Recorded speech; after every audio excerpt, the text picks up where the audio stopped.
Verbales, physiques. Ouais. Il peut y avoir quoi d'autre? Les violences faites à autrui, notamment les enfants. Les violences conjugales, le harcèlement, ça peut être au travail. Physique, morale, psychologique. La réalité des violences faites aux femmes, elle est diverse et variée, mais elle commence par des indices. Lorsque nous recevons des femmes dans nos cabinets, très souvent, elles ne viennent pas avec une plainte de violence physique. Ça commence par des petits indices qui sont des indices de violence que l'on constate dans le quotidien, avec une gestion du foyer et des enfants uniquement exercée par le conjoint masculin. Ensuite, bien entendu, on a les violences d'ordre physique, on a toutes les violences qui recouvrent le harcèlement, qui peut être moral ou sexuel, on n'en a pas toujours conscience. Et bien entendu, malheureusement, nous avons également les violences les plus graves, la violence ultime qui est le féminicide, et puis aussi, il faut en parler, le viol conjugal qui est une violence que nous pouvons retrouver régulièrement dans nos cabinets.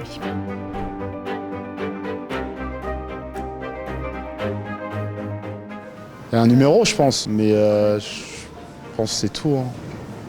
Moi, je connais que ça, moi. Moi, je connais pas. Et après, il y a toujours des refuges, je crois, dans toutes les villes, mais après, je saurais pas dire plus. Juridiquement, ce que je sais, c'est qu'il y a de la loi qui est là, il y a les peines qui sont là, il faut porter plainte, etc. Mais pas plus. Il y a des lois quand même, heureusement, dans ce pays. Oui. Mais je trouve que c'est pas suffisant, malheureusement. Les appels au commissariat. Après, je pense que les commissariats sont blindés de travail et pas assez d'effectifs pour pouvoir répondre à ce genre de choses. La principale protection à l'égard des femmes, c'est la loi qui sanctionne toutes les formes et degrés de violence, que ça soit de l'outrage sexiste jusqu'au viol, voire aux infractions même les plus graves. Ensuite, il y a eu ces dernières années de nombreuses lois et dispositifs qui ont été mis en œuvre autour de différents axes. Le prioritaire, c'est évidemment la prise de conscience. Aider les victimes à se rendre compte qu'elles sont victimes grâce à l'éducation, grâce à la mobilisation des associations. Le deuxième axe qui est important, c'est évidemment le recueil de la parole des victimes.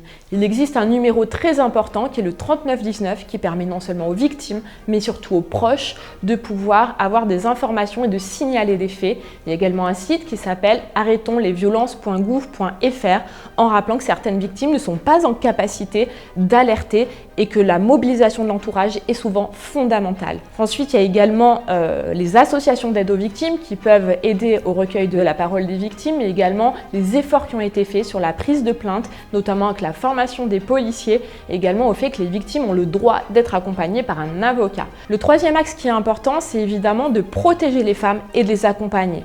Là encore, les associations jouent un rôle fondamental sur l'accompagnement psychologique, médical, mais également administratif et sur le sujet de la parentalité.